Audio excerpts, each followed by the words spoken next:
Bonjour les filles, non, bonjour tout le monde, parce que je sais maintenant que j'ai un abonné garçon qui m'a écrit un commentaire sur ma dernière vidéo que je dis ouais, hein, faudrait peut-être que j'arrête de dire bonjour les filles. Je vous reviens aujourd'hui pour une vidéo que je viens d'avoir le goût de faire finalement, envoyer une autre vidéo, mais je veux commencer par une introduction, je vais vous dire 2-3 trucs. Premièrement, mon copain est à la maison, donc depuis, on est vendredi en ce moment, mercredi matin, je l'ai ramené à la maison. Il a eu son opération pour son cathéter et tout, ça se passe bien, tout se passe bien. C'est sûr qu'il y a du mal, c'est sûr que c'est pas trop facile, mais en même temps, c'est normal. Ensuite, deuxième chose que je voulais vous dire, il y a un petit nouveau. Donc, je me suis fait tatouer le bras ici. Il est écrit en anglais, il est écrit ce qui ne te tue pas te rend plus fort. J'ai fait cette phrase-là pour plusieurs raisons. Premièrement, je veux me faire cette phrase-là depuis que ma soeur est décédée parce que, ben, en fait, depuis que ma soeur est décédée puis que j'ai entendu cette phrase-là, je l'ai entendue entre autres dans une chanson de Kelly Clarkson, mais dans d'autres choses aussi. C'est mon père qui m'a dit cette phrase en premier, avant même que je l'entende dans la chanson. J'ai trouvé ça tellement représentatif de ma vie.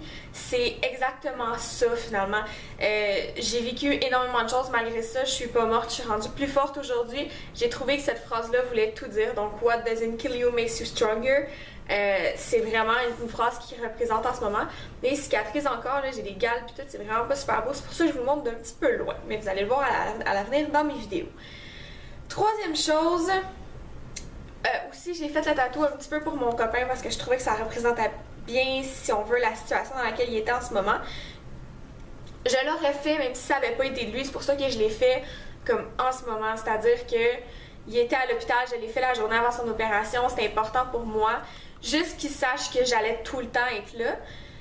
Puis je trouvais que la représentation, qu'est-ce que la phrase disait, ça représentait exactement ce qui se passait finalement. Après toute cette grande épreuve-là, il va en ressortir plus fort. Malgré tout ce qui peut arriver, il va en sortir plus fort. Donc je trouvais que cette phrase-là voulait dire beaucoup par rapport à son état de santé aussi en ce moment. Troisième chose, encore une fois dans cette vidéo, vous allez penser que j'ai pas d'yeux finalement. Là. Je le sais, je suis au soleil, j'ai les yeux bleus, j'ai les yeux tout petits. Je suis désolée, j'avais envie de filmer maintenant, donc j'ai décidé de filmer maintenant. Mes yeux sont petits, mais à la base dans la vie, j'ai des petits yeux. Puis là, ben j'ai le soleil d'en face, fait que j'ai des yeux, ne vous en faites point, j'ai des yeux, c'est juste qu'ils sont peureux du soleil. C'est tout. Et quatrième, petite et dernière chose, qu'est-ce que je voulais dire? Je voulais dire un truc, puis j'ai complètement oublié. Ça m'est complètement sorti de la tête. Bref, je vous le dirai si jamais ça me revient. Ah oui, c'est ça. Je suis allée me faire couper les cheveux la semaine dernière. Je sais pas si vous allez bien voir, mais quand même que j'ai une bonne coiffeuse, j'ai rien fait dans mes cheveux en ce moment. Je suis sortie de la douche ce matin. J'ai brossé mes cheveux, puis mes cheveux avaient l'air de ça. On s'entend-tu que j'ai la meilleure coiffeuse de la planète? Donc, merci Caro, si tu regardes cette vidéo. Je vais essayer de peut-être vous mettre son Facebook en barre d'infos, comme ça si vous êtes dans mon coin, vous allez pouvoir l'appeler maintenant de sa chaise dans un salon. Donc elle va pouvoir vous faire la tête. Et on commence avec cette vidéo. On reprend. Je me suis fait couper, vous le savez. Donc, je disais, j'ai eu envie de faire cette vidéo-là grâce à la fille qui m'a fait un peu prendre avoir ma prise de conscience par rapport à mon poids et tout. Elle a fait une vidéo, je crois, lookbook bikini ou je sais pas quoi. Puis dans son lookbook, pendant qu'on voyait les bikinis passer et tout, elle parlait du jugement des gens à propos des gros, puis toutes ces choses-là, que les gens la jugeaient parce qu'elle accourait et tout, mais qu'ils la jugeaient parce qu'elle était grosse, puis je suis pas bilingue, fait que j'en ai compris qu'est-ce que je crois que c'est ce qu'elle voulait dire. Mais ça m'a donné envie de faire une vidéo sur le jugement. Mais le jugement total et complet. Parce que j'ai compris beaucoup de choses en voyant mon copain à l'hôpital. J'ai compris beaucoup de choses parce que mon copain n'a pas l'air malade. Vous l'avez vu sur des photos il y a quelques semaines. Il n'a pas l'air malade physiquement du tout en ce moment. À part peut-être son bandage sur le ventre à cause du cathéter. Mais sinon, c'est la seule chose. Puis les gens le jugeaient énormément avant qu'il rentre à l'hôpital en lui disant c'est ça, t'es un fainéant parce que comme qu'est-ce que tu vas faire rendu à 50 ans, t'es crevé aujourd'hui, qu'est-ce que tu vas faire rendu à 50 ans et tout. Puis mon copain il était comme, il m'a carrément dit à un moment donné, ça me sert à quoi de vivre, ça me sert à quoi d'être ici, j'ai rien qui me rattache, j'ai pas d'enfant, j'ai rien. Puis j'ai fait comme, mon Dieu Seigneur. Puis tout ça, quelque part, c'était à cause des gens qui le jugeaient à dire finalement que c'était un fainéant parce qu'il était tout le temps fatigué et tout. Puis ce qu'on a compris finalement avec la maladie, c'est qu'il faisait de l'anémie, faisait de la haute pression, son système immunitaire était à plat. Tout ça, ben, on a tout appris on a tout su que c'était à cause de la maladie. Mais vu qu'il avait pas l'air malade du tout de l'extérieur, aucune blessure physique, il manquait pas un bras, puis encore aujourd'hui, il manque pas un bras, les gens jugent beaucoup. Puis moi, ça m'a appris parce que je suis une personne qui jugeait énormément dans la vie. Je sais pas, je veux pas... C'est pas mes parents, c'est pas parce que mes parents jugent, c'est parce que la société juge beaucoup, puis ça a fait finalement que moi j'étais un mouton, puis j'ai suivi la société tout simplement, puis j'ai jugé beaucoup de gens dans ma vie, mais j'ai réalisé que c'est pas nécessairement qu'est-ce qu'on croit, qu'est-ce qu'on voit. J'ai toujours dit, tu niaises cette fille-là qui pèse en ce moment 230 livres, mais peut-être qu'elle pèse 230 livres, mais qu'elle en pesait 340 puis qu'elle a perdu 110 livres.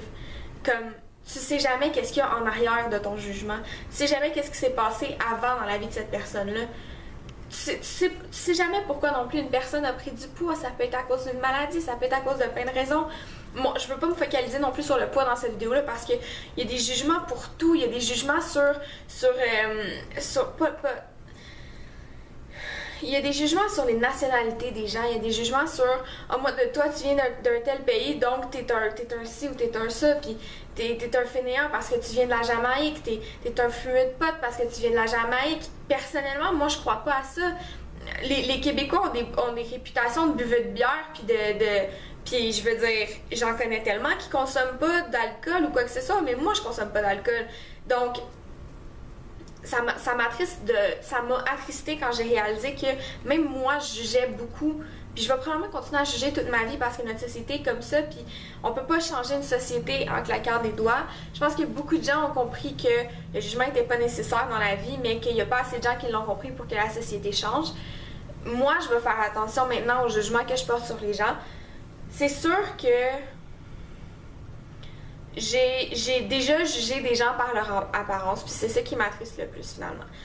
Juger des gens que je connais parce que je les connais, puis parce que je sais comment ils sont et tout, c'est triste, mais c'est rare que je vais me fier sur...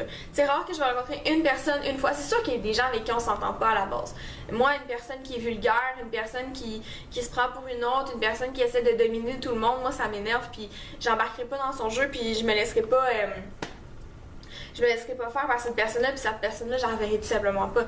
Mais c'est juste que je veux vous expliquer que finalement, on a beau pas vouloir juger les gens, le jugement est toujours dans notre tête finalement. Peut-être pas pour tout le monde, mais moi ça me fait ça. J'ai beau jamais vouloir le dire que cette personne-là a l'air de ci ou cette personne-là a l'air de ça, mais ma tête le pense quand même. Le jugement, il est là quand même. Ce que je vais essayer de faire tout simplement, c'est peut-être de changer ma propre mentalité, essayer de réfléchir autrement, de plus voir ça comme ça, puis de peut-être voir ça de l'autre côté, de dire peut-être que cette personne-là, c'est à cause de ses épreuves, c'est à cause des choses qu'elle a vécues qui est rendue là aujourd'hui. Moi, je suis une personne qui se fait facilement juger à cause de mon emploi, à cause que c'est mon père qui a payé l'entreprise. Pas que c'est mon père qui a payé l'entreprise, mais que je sais que beaucoup de gens derrière leur barbe se disent c'est ça, c'est une petite fille enfant gâtée, blablabla, mais les gens connaissent pas qu'est-ce que j'ai vécu avant. Les gens connaissent pas la relation que j'ai avec mon père, puis connaissent pas les raisons qui ont motivé mon père à prendre ces décisions-là non plus. Puis ça peut être la même chose sur le poids, ça peut être la même chose sur comment je pense, ça peut être la même chose sur comment je parle, parce que moi je me suis déjà fait dire tu parles trop bien, t'es fatigante. Comme c'est frustrant parce que quand mon copain avait son ancien appartement, là, maintenant il habite à la maison, il habite chez moi, mais quand mon copain avait son ancien appartement, aussitôt que j'allais chez lui, il fallait tout le temps que je fasse super attention aux mots que j'utilisais, à qu'est-ce que je disais, parce que son coloc écoutait tout qu'est-ce que je disais, puis son coloc m'appréciait pas finalement. Il faisait tout pour que Francis me laisse, ça n'a jamais fonctionné. Mais il faisait tout quand même pour que Francis me laisse, puis moindrement que j'utilisais un mot qui faisait pas son affaire, il était comme « Hey, check le gros, non, elle essaie de manipuler ou quoi que ce soit. » Puis j'étais comme plus capable, j'allais plus à l'appart tout simplement parce que j'avais pas le goût de juste tout le temps être en train de gérer qu'est-ce que je dis. J'ai-tu vraiment envie d'essayer d'avoir une conversation avec mon copain, puis que lui soit en arrière, à côté du mur, puis qu'il essaie d'écouter qu'est-ce que je dis pour essayer de trouver une faille dans tous les mots que j'utilise, juste à un moment donné, des croches. Puis ça, je l'ai vécu pendant, ça faisait 5-6 mois là, que mon copain habitait avec lui, puis c'est frustrant, c'est dur, c'est décevant. Aussi, le fait que mon copain aujourd'hui habite chez moi, j'ai déjà jugé des gens parce que le chum habitait à la maison. Je sais pas comment expliquer ça, mais finalement, j'avais l'impression que ces gens-là, ils avaient comme profité un petit peu du système. Puis en voyant aujourd'hui mes parents qui ont proposé à mon chum, parce que c'est même pas moi qui en a parlé, c'est mes parents qui ont proposé à mon copain de venir habiter à la maison le temps, parce que là, mon copain est en arrêt de travail et tout. Puis j'ai réalisé tout simplement que les gens qui faisaient ça, c'était peut-être pas par choix. Mon copain, la décision, il l'a prise parce qu'il n'a pas eu le choix de la prendre. Mais s'il avait eu le choix, il serait resté dans son appartement.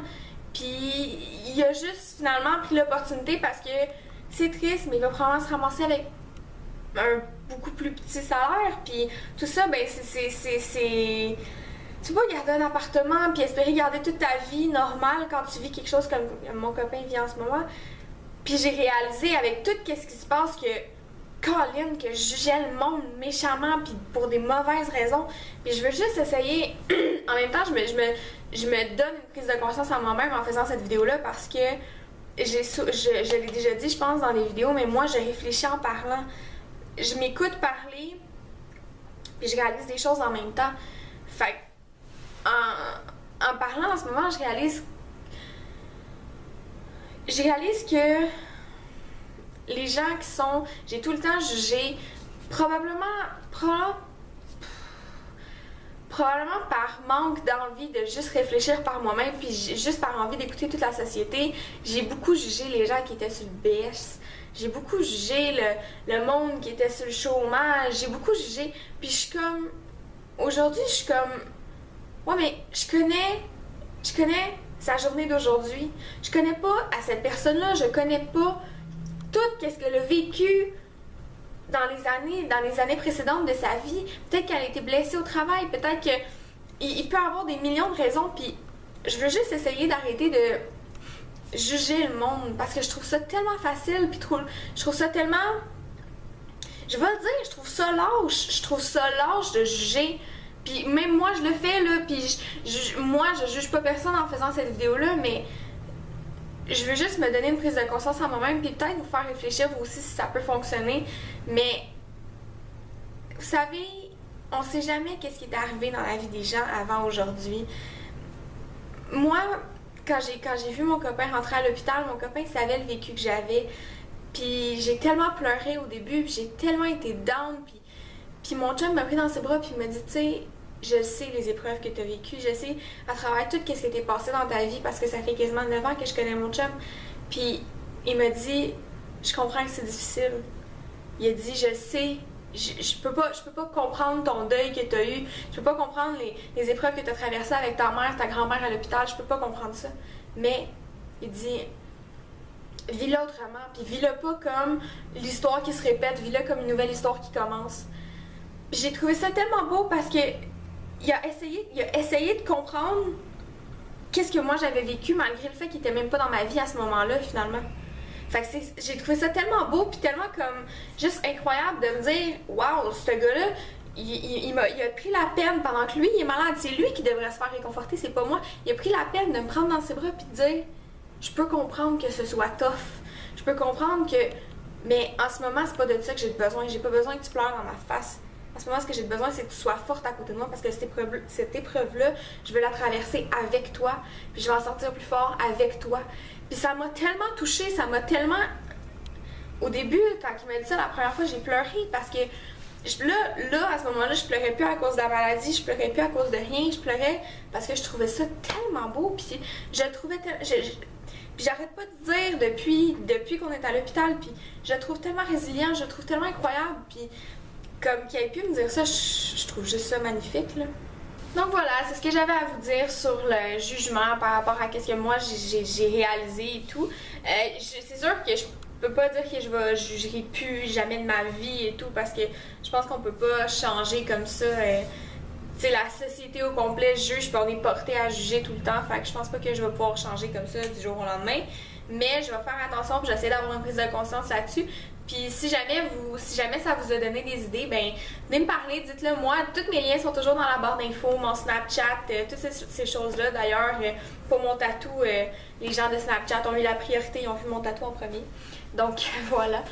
C'est ça, fait que je vous adore, je vous aime. On se retrouve dans un prochain vidéo. Bonne journée, bye!